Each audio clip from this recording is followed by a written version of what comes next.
road to go to Fayette County Public Schools. How do I send my 1 and 2, my 2 and 3-year-old to daycare?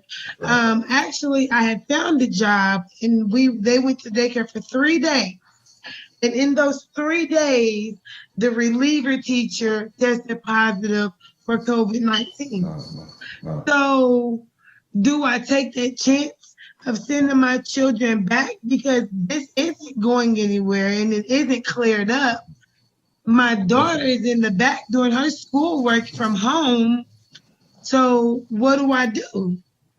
So let me ask you this, because your story is so compelling. We have a chance with hundreds of thousands of people right now across the country to call McConnell and tell him, pass that bill, pass a compassionate, just bill that has unemployment and has sick leave and has more rent forgiveness and rent moratorium. What would you say as somebody from Kentucky to the thousands of people that can pick up that phone and begin to push him hard? How bad do you want them to get on the phone and join people in Kentucky like you? What I would tell people of Kentucky is to think of me, think of all the single mothers who are out here just trying to make it. If not, and this ain't even has nothing to do with me. This is strictly about them 3 little babies who depend on me. That's right. So I need Mitch and everybody, not Mitch, I need everybody to pick up that phone and make that phone call, because there is thousands of me. There are people who don't even have the resources that I have. Just thank God I have a support team who just supports me, because without them, I wouldn't even be here right now if it wasn't for my team and my family. So think about the people who don't have that. We need you to pick up that phone and call for mothers and for children like me before we have these babies out here in these streets. And y'all know, once we get evicted and we have these babies in the streets, the first thing they're going to do is they're going to call Child Protective Services, and then they're going to be snatching our babies from us. That's right. This is serious business, y'all. I want you to hear what our dear sister Larry Coleman is saying and get on these phones. And look, this is facing Black mothers, white mothers, brown mothers. It's, we know it's 140 million poor and low wealth people in this country, and the large majority of them are women and children. Sister Coleman, keep your head up. Don't quit. That's why we're a family. We're fighting together. We're gonna make it, and we're gonna fight through this, and we're gonna push and change this country. Thank you so much. Please, for them babies, y'all. For the babies. Pick that phone up for these babies, please. I'm begging for these babies. Y'all go to poorpeoplescampaign.org and go look on the screen. Let's get these phones going. And get these messages going in all over the country directly into Mitch McConnell's office, demanding a just and a fair and an equitable bill right now today. The Grim Reaper, you hurt a whole lot of people, and we're going to tell on you. We're going to push you. We're going to push you hard.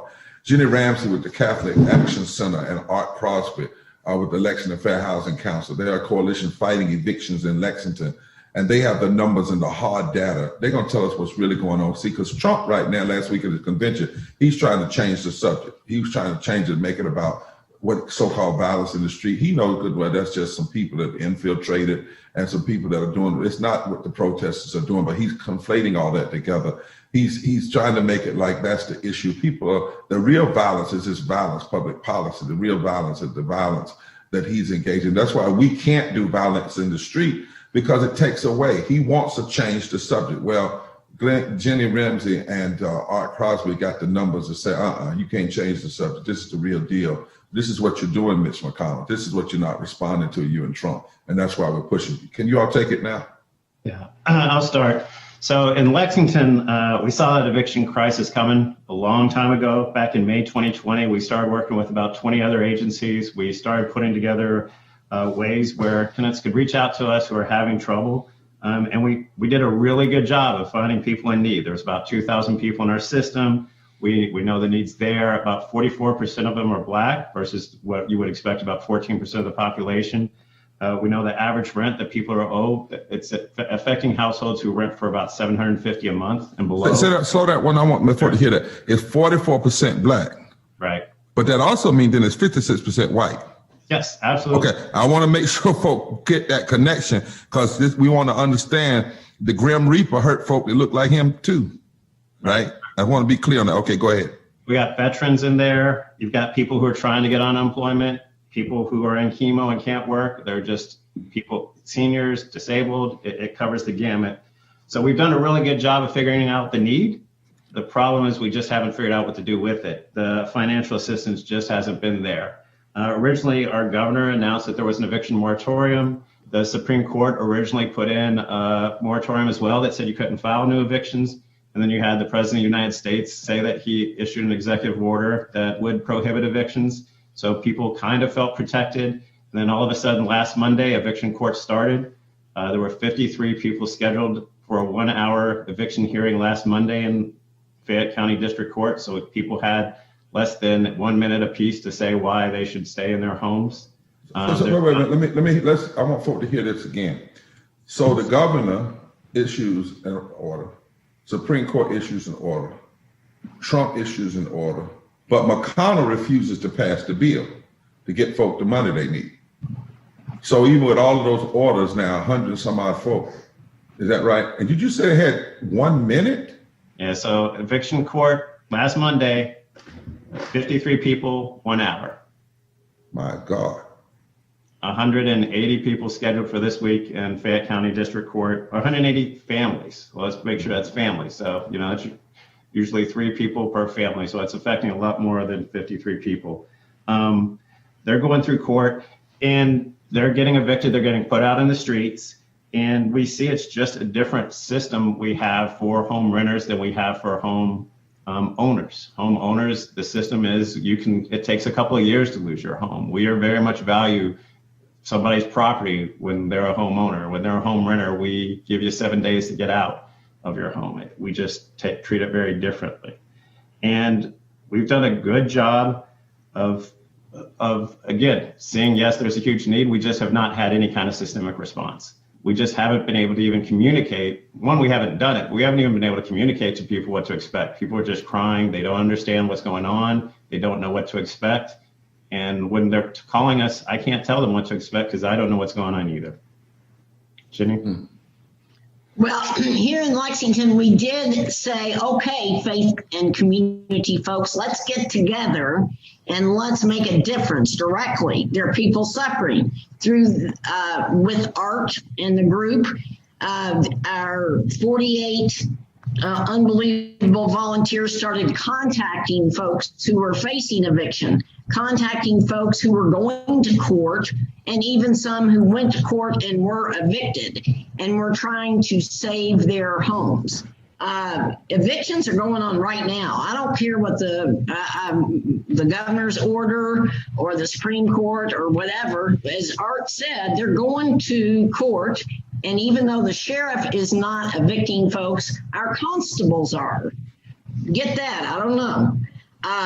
We have a mom with 7 kids that was evicted by the courts. We have a 72-year-old woman with her 78-year-old husband who is in the UK intensive care unit dying from COVID.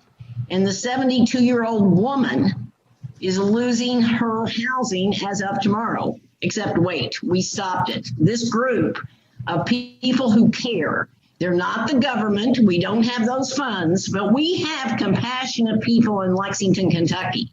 So we've started a Save Their Homes effort, which has only been going on for 7 days. And by the grace of God and the good people, we have stopped 8 evictions.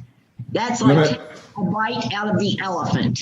And let me ask you this, Jenny, but if you had this legislation and if the Congress was to pass unemployment, and if you had this legislation that said that we're passing another moratorium, or better yet, a forgiveness, yes, people wouldn't have to, it wouldn't just depend on individuals. We would be doing it as a government, as a country. Because, one of the things they've said to us, some have said, well, the churches ought to take care of everybody. But the churches didn't cause this. The churches weren't the ones that were irresponsible in our response to COVID. The churches weren't the one that didn't provide people the PPEs and didn't get the science started and didn't do that. And the churches aren't the ones that don't pay people a living wage and make sure that people have sick leave and health care. It's amazing how people want to throw that when the crisis comes. Well, what you're saying with just 8, you could do that for just 8 people. But if you had Mitch would let go of that money, Yeah. yeah, If he'd let go of it and do emergency vouchers, right. Bishop, there are many ways that our government could be responding to the people who are losing their homes. We're not talking about the big businesses or little businesses. We're talking about our brothers and sisters. A 72-year-old woman whose husband's dying of the COVID, a mother with 7 children who has never had to ask for help and is about to be on the street. We've got to find, and see, Lexington is responding. Our government is, our state is doing the best. People say, oh, there is no problem because the president said there's no evictions. I'm sorry, that is not true. And we have to call it out. Call it out. That's right. Now, I don't want to make my dear sister, Catholic sister, curse, because Dorothy Day would tell the truth and lay people out. You do know that Mitch McConnell wants $35 billion for another F-35 jet, and he's holding up the bill because he can't get that. And you do know that he wants $250 billion more for tax cuts. I mean, this is why I think people have to know this about. It's really too much power for one person, to be quite honest. After all of this is over, we need to relook at some of this power that we give to majority leaders and House folk, because when somebody like Mitch and McConnell and Trump get that power, they will use it to the nth degree to hurt people. Yeah. But listen, I don't want to rush on. What's your comment to folk? There are hundreds of thousands of people that we've had as high as 170, 200,000 people on the line. What do you want to say to them about calling Mitch McConnell? What do you want to say? You and my brother want to say to them before we move on? I want to say that this is critical and this is immoral, and we have to stop it. Whichever way, every community do their own thing, but we have to stop it, and we have to get the government to do what is right. That's right. And I like that. She didn't say what is Republican. She didn't say what is Democrat. She didn't say what is liberal. She didn't say she said what is right. She doesn't mean politically right. She means morally right. She means the moral center. The simple as what the Lord said about taking care of those who are the least of these. That's just as simple as you can get it. And so call this number, call Mitch McConnell right now. Tell other people he can do it. He alone. Listen, if he would just let the bill come to the floor, I want y'all to understand, he will not even let it be debated, because he knows that the people have to debate it in front of the American people. A lot of the others who he's holding down, they would vote for it. Mm-hmm. But he's saying, I'm not even going to let you talk about it.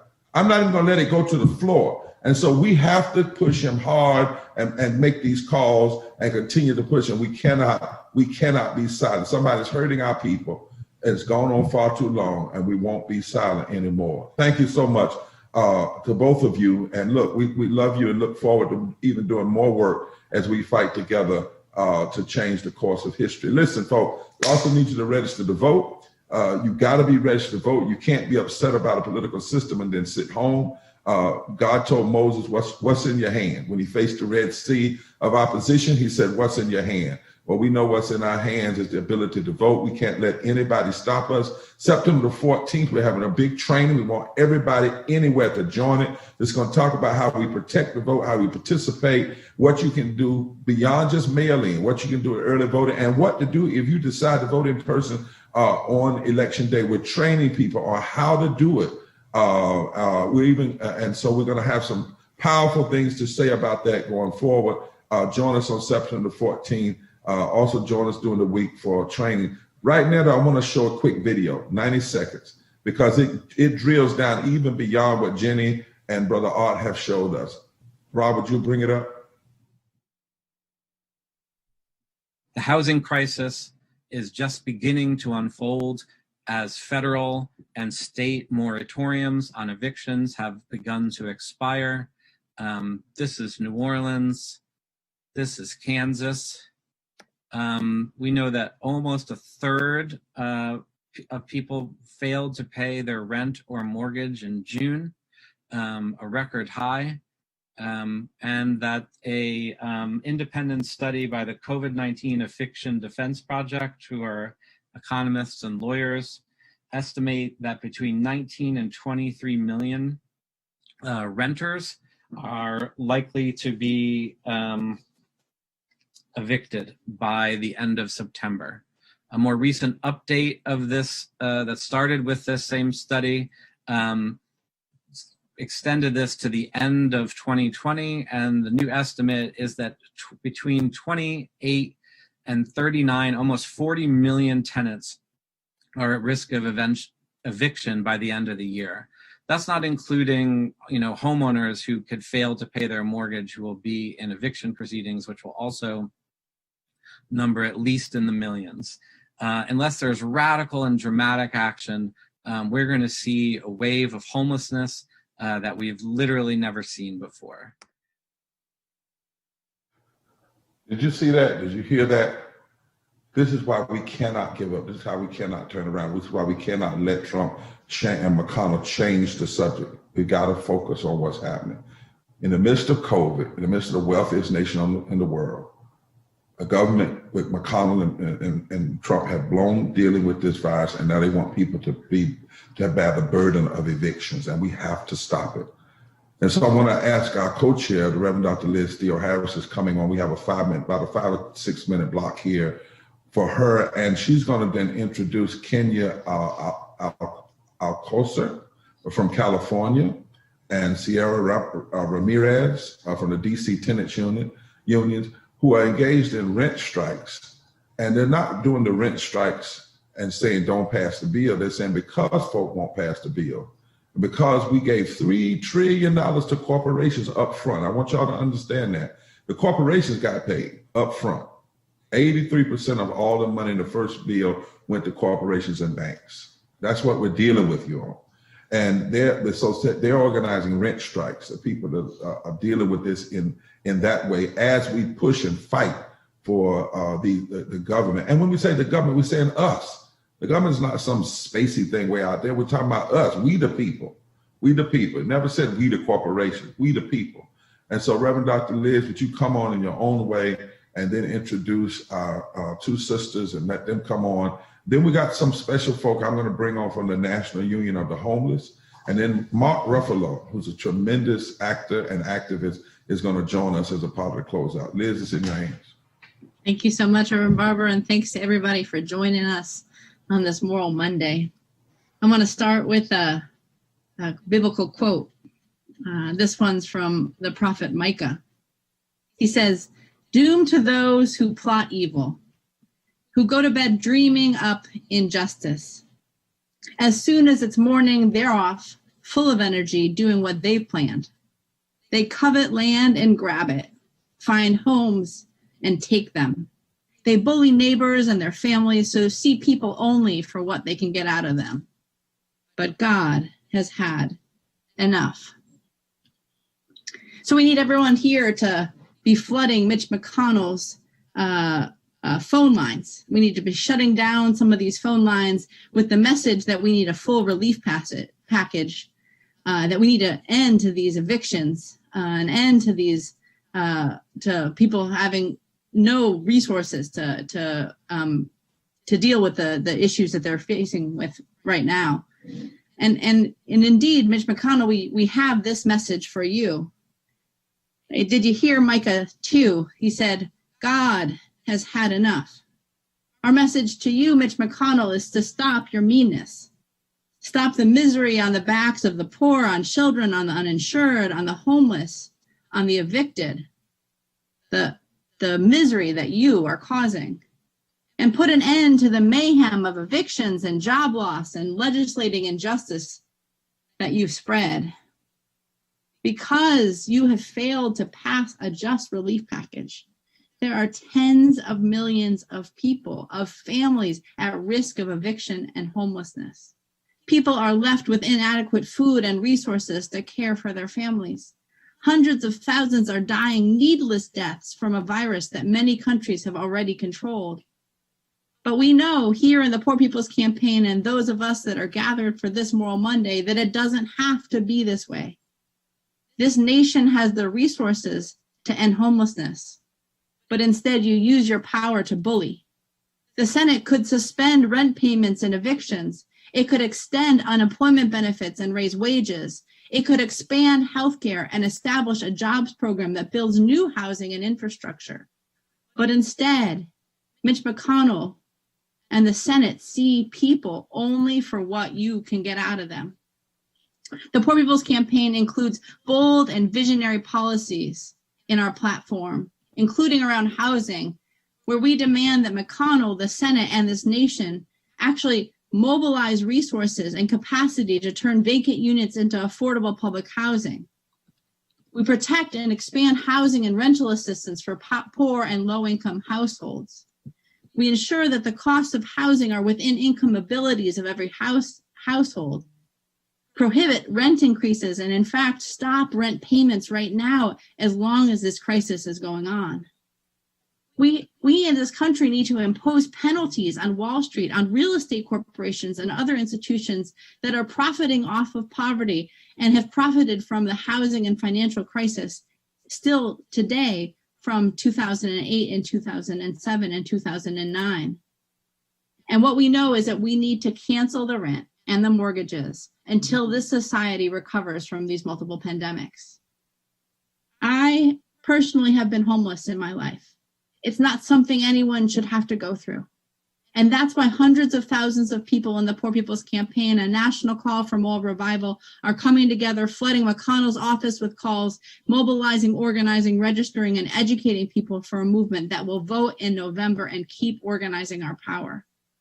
We need everyone here to flood Mitch McConnell's office with calls. We have already shut down some offices. Let's shut down some more. And now it is indeed my honor to introduce Kenya Alcocer from California, from the Poor People's Campaign and Union de Vecinos, and Sierra Ramirez, who have been organizing powerful rent strikes, demanding that this nation take care of its people and do better. Thank you so much for joining us. Thank you so much for having us. My name is Kenya. I'm from the California Poor People's Campaign, a national call for more revival. And we are here in the fight on this rent strike. Our community members are not on rent strike because they are seeking collective power to overthrow their landlords. They're on rent strike because of the pandemic. They haven't been able to work and have the means to pay rent. Here in our state, we have one of the most expensive rents in the nation. A lot of our tenants are paying 75 to 90% of their income into rent. Say that one more time, sister. I want the whole world to hear that because people miss that. 75 to 90% of their income goes to rent. Yeah. And that is before the pandemic. And one of the reasons why the LA Tenants Union, Union de Vecinos, and a lot of people have gone on this rent strike, it's because we're saying enough is enough. During this pandemic, we want to put our necessities first. Food, not rent. Medicine, not rent. Our ability to survive, not rent. And what it means to us is that we're putting our lives before our death. Rent is death. Paying our rent in these days means not putting a gallon of milk in our table for our children. Paying our rent means for people like myself who are diabetic, not being able to afford our insulin. So this is the reason why we're saying we're not going to pay our rent. And here in this state of California, which is a Democrat state, we have politicians that are Democrats that are saying, well, you know, the Republicans are doing much worse. So what we're offering you right now, it's good. So they're telling us that by tomorrow, we should pay 25% of all of the rent that we owe in order for us not to get evicted. This is the type of legislation that this state is passing currently. That means that I owe $6,000. By tomorrow, I need to pay my landlord $1,200 in order for me not to get evicted. And then get myself into a payment plan to make sure that I don't get evicted. And we're saying we can't afford that. There's no way anybody can pay $6,000 upfront plus the next month's rent and next month's rent and next month's rent. We're saying we need rent and mortgage forgiveness. We cannot afford to pay. We're not getting back pay from our employers. We're not going to work. We're not getting benefits from our employers that are getting us sick. We're not even getting sick pay leave when we get sick from COVID. So how are they expecting us to pay this rent? We're fighting back and we're saying enough is enough. Calling Mitchell McConnell, it's important for us here in California because we know that what's happening in the South eventually comes to California. And so, and so I want to say, because Mitch McConnell, as the majority leader, is your senator. Because he might come out of Kentucky, but what he's holding up, if he did we want rent forgiveness, but if he did rent moratorium today, it would stop all of this craziness that you do. It's not everything we want, but it would stop that. And if he sent the stimulus money, you could get that today.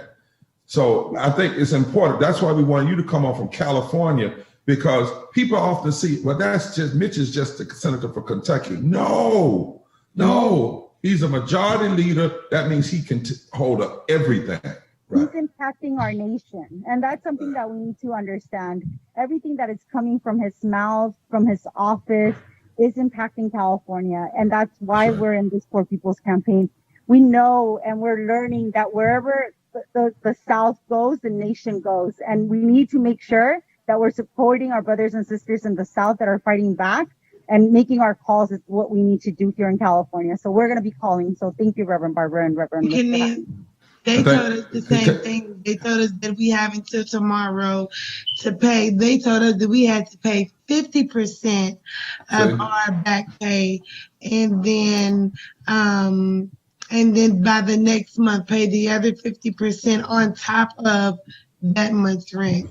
So watch this. So you got Laria, and we just had Kenya. Now you all talking California to Kentucky.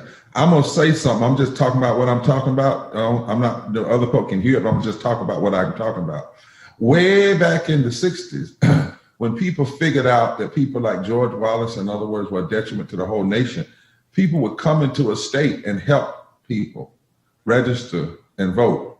It might be that some of you, if you're hearing this, need to think about, and this I ain't telling you who to vote for. I'm just saying it might be that folk ought to think about some ways which now, between now and those folk that can find some ways to come in a place like Kentucky and help organize everybody you can, and just tell them to vote for justice. They'll know, just tell them to vote for what's right and examine folks. So I'm just suggesting, just like you all just hooked up on Zoom, and I know we might not be able to do it from COVID, but the way we could do it is media-wise. Everybody that's not in Kentucky, you have folk from Kentucky, you know somebody from Kentucky, and we need to be calling all of them, jamming these phones, and you need to be telling everybody you know that knows somebody, this time you cannot sit out. What we have said to Poor People's Campaign, we don't tell anybody who to vote for, but we tell you what your power is.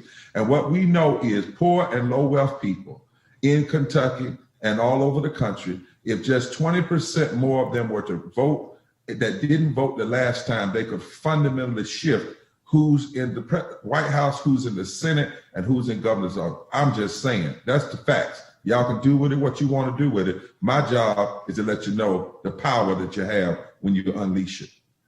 All right, my dear sister.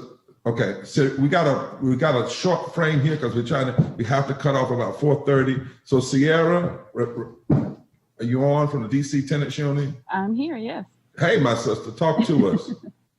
Well, hi, thanks for having me. I just wanted to talk about how excited I am that just yesterday, us at the Woodner Tenants Union, with the support from the DC Tenants Union and a lot of other organizations in our city, we were able to deliver our demands to management. And of course, the number one demand is the cancellation of rent. But we're also talking about racial equity. We're also talking about language justice. We're talking about public health. And a whole lot of other issues that have been plaguing this building for decades, really. And I want to just emphasize and back up everything that everybody else has said so far. We need everybody's support. We're building power as quickly and with as much strength as we can in a really short amount of time. The eviction protections in DC right now end in December. So right before Christmas, they're fixing to throw a whole bunch of people out of this building. And so we're doing everything that we can to build our trust together, to support each other with mutual aid, to learn about things like solidarity unionism and direct action, to share experiences with each other and so forth, so that when it comes time for it, like we'll be ready to do what we need to do to protect each other, whether that's facing off against management or the U.S. Marshals or what have you. But it doesn't have to be that hard. That's if right. we can get everybody's support and if we can get people to help get this type of legislation passed, it could be a very, very different fight for us. But as it is, we're ready to put everything on the line for this. I haven't paid my rent since May. I know a lot of people lost their jobs overnight in the Woodner and in the other buildings in DC that are doing rent strikes. So a lot of people here have nothing, and we're putting everything on the line that we can. We got a lot of solidarity here, but this fight could really be transformed if we had some national support, definitely. Well, let me just say something to you right here on the phone in front of everybody. You know, I have an immune deficiency. I have to be very careful with coming out. But we had talked about, and maybe God wants to do it when we thought about what would happen if we got 100 people to do social distancing, clergy and people to literally march on McConnell's office, right? With media in tow, all doing stages and delivering to him a demand. And we will actually deliver holy books too, and say, you don't read your Constitution, nor do you your Bible, and really make a spectacle of it. Let's talk, because it might be that before November and October, if the homeless tenants union, because if y'all want to put it on the line, we grab some folk, we organize, and we have 100, 200 people 6 feet apart, lying down Independence, or take the middle of the street, and each of us go in 1, 2 at a time, or one line at a time into McConnell's office, or right up there to dramatize the shameful situation. You know, it might be that we consider the 21st when they're driving around his house, his office in Kentucky, we do something similar. But I want to make a commitment to you that we're going to find a way to act before November and act publicly, because we cannot. And if we got to mask up and double glove and do everything we got to do, because we're not going to go out here and kill ourselves. Because my grandmama says some of these devils you have to outlive them. You have to outlive us so you can keep fighting. So you don't let them you don't let them make you hurt yourself, but you figure out ways that you don't have to hurt yourself, but you can also put the focus on them. So let's talk. I know you're in touch with Liz. Let's make this happen. And we gotta get some people, might get some stars and some artists and some other folk. We could do this in a very way that will be powerful and safe. But we are going to fight, because this emboldens our agitation. Thank you, sister. Y'all need to check it out. Y'all need to hear what's going on. You need to call people, call McConnell, get on the line, tell somebody now. This is real, y'all. This is not reality TV. This is the real thing. This is what's really happening. Don't you get caught up in that Trump stuff, that Trump hype, and that alternate reality. And the real fear that people have is about their medicine and their houses and their housing, and losing that, and losing their jobs and not having unemployment. And these are fears that do not have to exist. I want the country to hear us. When you hear folk talking, listen, we gave the corporations everything. Somebody asked us the other day, what one thing do you want? We say, well, you gave the corporations 3 trillion things. How dare you ask poor and low income people, what one thing do we want? The money is there. The resources are there. We have to have the moral demands, and we're not going to let people drive us into the shadows. We're not going to be quiet. We're going to raise these issues. We need you calling us on. Rob, give me an update before I go to my dear sister Crystal, and then go to Mark Ruffalo about what's happening with the phone lines across the country. Yeah, let me check real quick. I know that we're definitely out of DC and going across Kentucky with hundreds and thousands of calls so far. But we definitely need people to go to that link and keep on calling to make sure because he's home in Kentucky right now, so we follow him there. All right. Well, come back to me after Crystal. Crystal Sanchez. And you also have Pablo from Massachusetts. Where? Is Pablo over there? Okay. I see him, Pablo Johnson from Massachusetts. Can the two of you all come on?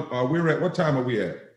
I don't want to push anybody off. We're at 4:20, but we got a little grace past 4:30. Got just a little grace past 4:30. So if y'all could take 7 minutes, 3.5 minutes apiece, and then we're going to bring Mark on. Talk to us. Crystal. Sure. So my name is Crystal Sanchez. I'm a representative of the National Union of the Homeless. I'm president of the Sacramento chapter of the National Union of the Homeless, and SACSOUP, which stands for Sacramento Solidarity of Unhoused People. I'm here today to ask you to call Majority Leader Mitch McConnell. I'm going to start off with this statement. Our unhoused neighbors are not the problem. That's right. Housing, inequality, gentrification, systemic racism, criminalization, corruption, greed, and lack of ethics and a moral compass in this country are the problem. Here in Sacramento, the capital of California, we hold the largest economy in the U.S. The U.S. holds the largest in the world. Yet, across the nation, the people live in severe poverty. Here in Sacramento, we have 11,000 unhoused neighbors on any given night. 700 of these are children, 200,000 plus in the state of California. Mass evictions are on the horizon. We're waiting to see the displacement of 38,000 people. Here in Sacramento, according to the HUD guidelines, we lack 63,000 units of affordable housing. The average rent has skyrocketed to $13.75 plus for a studio apartment. Minimum wage here in California is $12 an hour, and most who are on SSI receive only $998. So all of this places people on the streets. Once you're displaced permanently. It's very hard to get into things here. When we received CARES funding, the majority of it went to our sheriff's department, about 150 million out of 181 million of it, which leaves us, the people, fighting for $31 million in crumbs. We're here to continue the National Union of the Homeless legacy. No more death on the streets, housing now, homeless and not helpless. Sacramento Homeless Union is made up of the unhoused and advocates who organize to fight politically for housing, dignity, resources, and human rights. We fight locally, but we also fight statewide, serving over 1,400 meals weekly. When COVID hit, we were already semi-prepared because this is what we've been doing for a while. We didn't have zero funding or help from the city, the county, the states. It was all community-based donations. We immediately jumped into action with the community, asking for water jugs so people could wash their hands because there's no access to water or restrooms or any of that stuff. Access to the limited things that they did have prior was they had access to libraries and to Starbucks and things like that. Well, with shelter in place, that made it so it was inaccessible for the unhoused. On top of what we're dealing with COVID and fighting for funding and these scraps, we're also dealing with massive major fires right now. We have 357 of them in California. This affects our unhoused because, again, we don't have what we need to provide these people. We don't have people, masks to provide for people to be safe from the fire, for one, and the smoke, but for two, to be able to access businesses that are doing the mask only shelter in place. So what happened was primarily we had grassroots groups working together before COVID. The majority of these were seniors, at-risk folks that were coming out and serving food and making sure that the unhoused were taken care of. When COVID hit, though, these grassroots groups separated. We created what is called SAC Soup, which is basically our own infrastructure.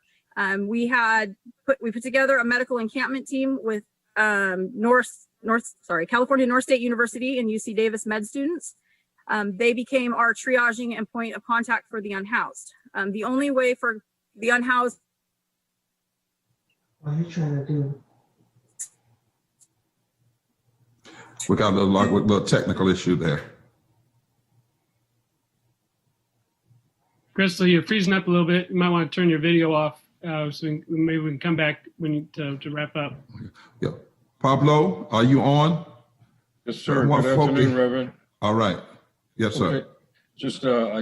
First off, I'm very humbled to be on this call. Paul Johnson, many call me Pablo in the work too. So it's a name of endearment. I came into this work from street homelessness here in Boston. And I can tell you that we're all facing a lot of challenges in every different demographic, and we don't need to go into what's going on in this country. And we definitely need to, of course, from a national standpoint, pressure and put the thumb on people like Mitch McConnell, no doubt about it. But also on the local level, I always try to stay organizing under my feet. And just a quick story from a homeless standpoint, I'm gratefully housed now. But from a homeless standpoint, I try to stay out in the community. And I know a lot of folks who, from when I was out there, that are still out there. We're talking 7-8 years ago, and they're still out there. And we have a mayor here who closed the 1,000 bed facility just just out on Boston Harbor. And that was 7 years ago when I got into this work. And this will be winter number 7 with Long Island being closed. So, long short is, I could talk for a long time about it, but long short is when the pandemic did hit, everybody was inside at the beginning of the shutdown, except the homeless. The homeless were still out there. So as I rode on the subway through my normal kind of beaten path, I would see nothing but homeless people. And you could see that this is the invisible crisis, that the homeless community. Homelessness is the very bottom. If you've ever been there, and Reverend Liz and anyone else who's out there. And we're going to see, when you see in the very bottom, you see the abuse that happens, the human abuse that happens. And we're going to see, I think, unfortunately, a tidal wave of homelessness as these eviction moratoriums come off and as just the general economy goes.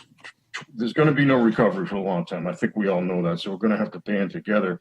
But from a standpoint of being at the bottom, just please remember that there's already a basis for this, and a lot of people, unfortunately, are going to see that who aren't ready for it, who aren't used to it. And we as an activist community have to always remember that bottom and be ready to embrace people and also build a bottom-up movement, which is the Poor People's Campaign motto all the way through. So, and here with the National Union of the Homeless, I'll be very brief. We've got 14 to 16 major cities: Baltimore, Philadelphia, many in California, here in Boston, upstate New York, Washington State, and lots of people doing lots of different radical things to sort of bring to light the homeless crisis and also come together in a union-like model. So I just hope, I just ask. Paul, the radical is righteous. There you go. There you go. That's right. And, I'm going to jump in just a second. Go ahead and finish your last statement. Sure. And Willie Baptiste, I just want to mention him real quick. He's always saying that you get what you organize to take. And so we also need to find out what are the solutions. And there's a lot of public land. There's a lot of people in the legal community who are ready to do social justice work in the legal community, get land, look at creative ways to get housing. And so there are solutions out there, but just remember this. It's going to be bad. So we got to just all come together and forward together, not one step back. That's right. I'm glad you mentioned that too, about organizing under your feet, because we don't ever take away from the local, but it's critical when somebody is so mean and so creating so much misery. One person, right? That's taking the things that would even allow people to keep organizing locally because they would have some breathing room. We have to take that on and we have to take the other on. And that's why it's so critical right now that America sees the bottom. In various ways, people have been there. Some people talk about having been there. Some people don't talk about having been there. You just mentioned people that are going there that don't even realize they're going there. They don't know they don't have a clue. But we've got to expose the story. And that's why I'm glad you all tell it, because sometimes people get on, and they try to say, but I made it, I'm doing this. But sometimes people need to hear the rawness.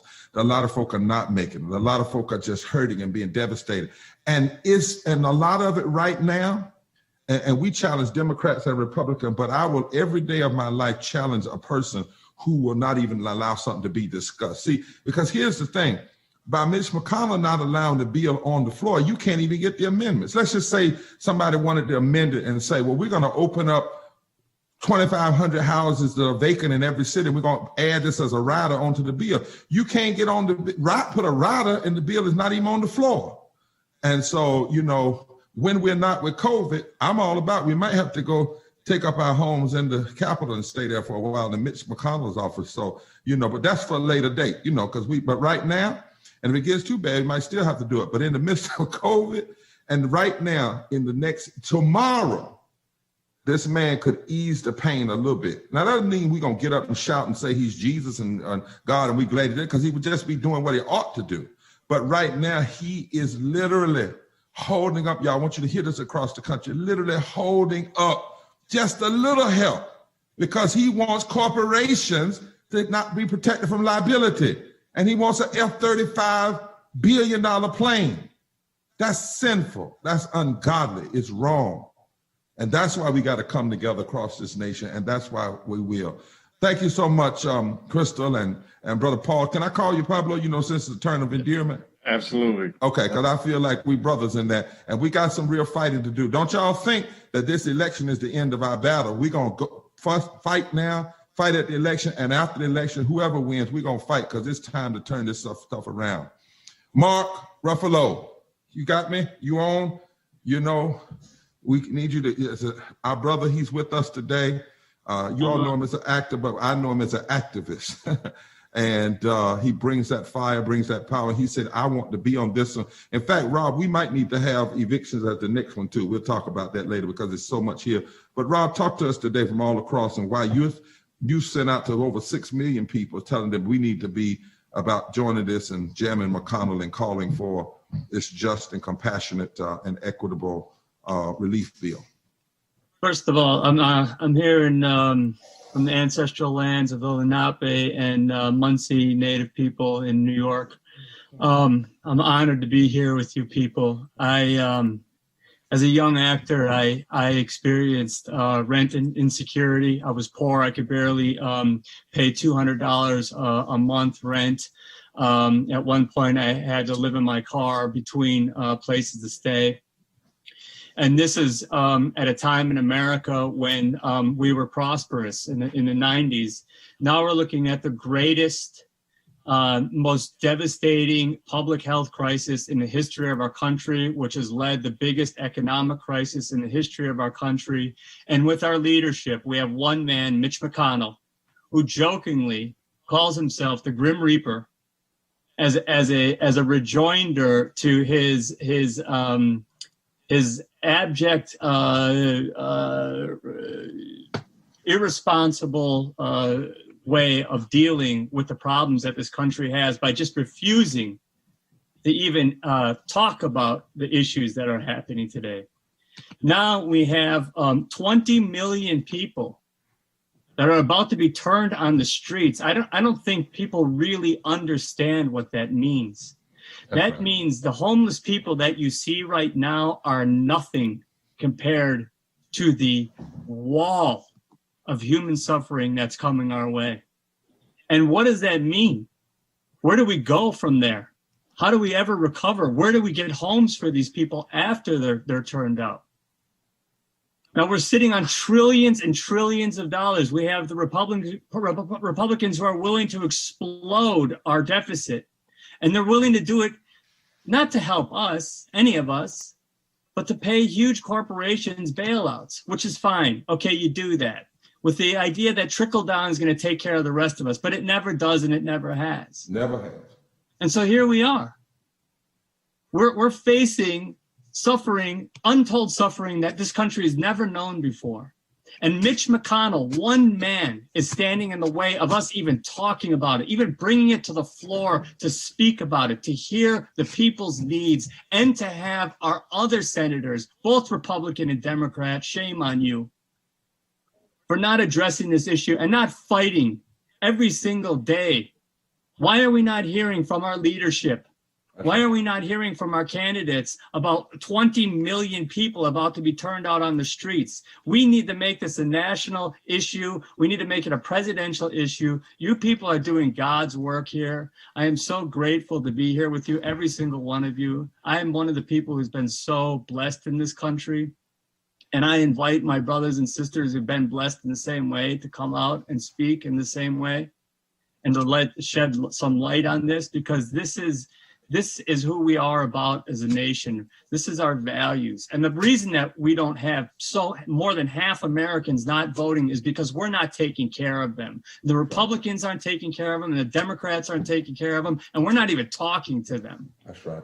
And so I get on the phone and give this guy hell. He is the I want to believe that there's something decent in people somewhere. Mitch McConnell must love somebody. He must have a heart in his body. He must care about somebody.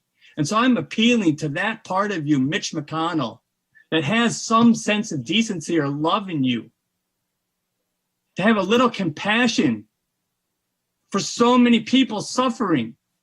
You call yourselves Christians when we know Christians by their acts. That's right. Mm-hmm. Where is your hearts? Where are we going? What are we? Who are we, America? This is happening because of negligence from our leadership, and now the people are paying, and you won't even help them. You want to buy a fucking fighter jet? That's right. It's obscene. It's obscene. Yeah. So call Mitch McConnell, give him hell, call your senators, call but Mitch McConnell's the guy. He's the guy. I mean, I hate to say it. There's one man in this nation right now that is holding up this kind of relief for people, and it's Mitch McConnell. He won't even let us talk about it. It's obscene. So it is, Mark. And Mark, when you just said that, it reminded me of a scripture. And when I say stuff like this, sometimes, Reverend Barber, you're not being civil enough. Preachers are supposed to be. I said, let me tell you, I'm going to tell you what the scriptures say. Do you know the scriptures say about people who will hurt the homeless like this? And the Bible in Ezekiel says, your politicians have become like wolves, rabies-infested wolves who are devouring the people. And then it says, if we go along with it, it says, and the priests are just going along with it. Well, I refuse to go along with it. And these brothers and sisters here. And I want to say, Mark, you've been such a blessing. I think one of the things I hope we can do is come back to this on next Monday. Let's talk in between time, get some other folk like you that can come on and stand with these brothers and sisters so we can elevate this issue. And Rob, what we're talking about, maybe we can create a link too, where we have thousands, I hope 1 million people that will send something to both candidates nationally and saying, you have got to make this a part of the national conversation, the national debate. You cannot leave this out. So we're talking to Mitch McConnell, and we're saying you can't go through a campaign and not say the poor and the homeless and put a spotlight on this stuff. I was sitting there thinking, some estimates say 35 million. Okay, if we got 45 million people in this country, 450 million people in this country, that's nearly 10%. And then 10% of people who will be homeless, right, in the wealthiest nation in the world. While over the past few months, and this is the most damnable thing, I think the last number we counted was $755 billion is what the top 1% has made, right, and reinvested in their own stock market. We have got to stand up for this. And I want to say, Mark, let's talk about, let's keep pushing. All of those with the various homeless unions. See, it's always going to be the rejected that's going to lead the revival. And when some rejected folk get together, and as people said, Mark said his story, people don't know mine, Liz is open about hers. We don't always know the places people come from, but if we come together.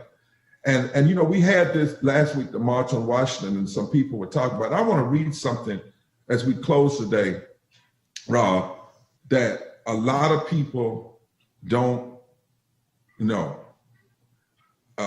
First of all, because we domesticate Dr. King. I hate that, and corporatize. But in another speech, he said this, and this is where I really feel like we are.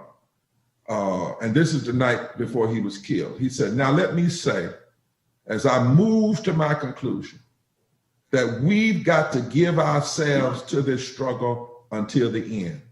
And understand that when he said that, he had already sent in his sermon for that Sunday, which was going to be America May Just Go to Hell.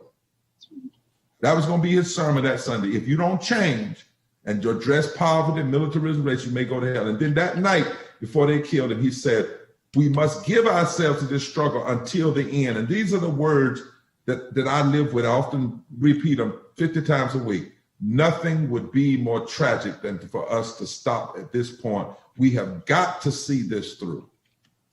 We either go up together or we go down together. So wherever you are, just repeat this after me. If you can mute, you don't have to do it online. Nothing would be more tragic than for us to turn back. For us to turn back and stop at this point. At this point. We've got to see it through. We've got to see it through. Because either we go up together, we go up together, or we go down together.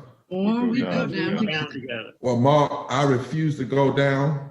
And I think it's time for us to be transformed, just like the Hulk gets transformed. We need to be transformed and get all of that soul energy and power and whatever it is that what's that stuff, that gamma. We need some grace and whatever we're gonna call it, grace rays and some God rays and whatever else we need. But it's time for us to be fully transformed, put on our fighting bodies, because we got to take on this monster of inequality. And if we do it, I know we can win, but we've got to fight, and it's going to be hard, but we must do it. Fact of the matter is, we have no other option.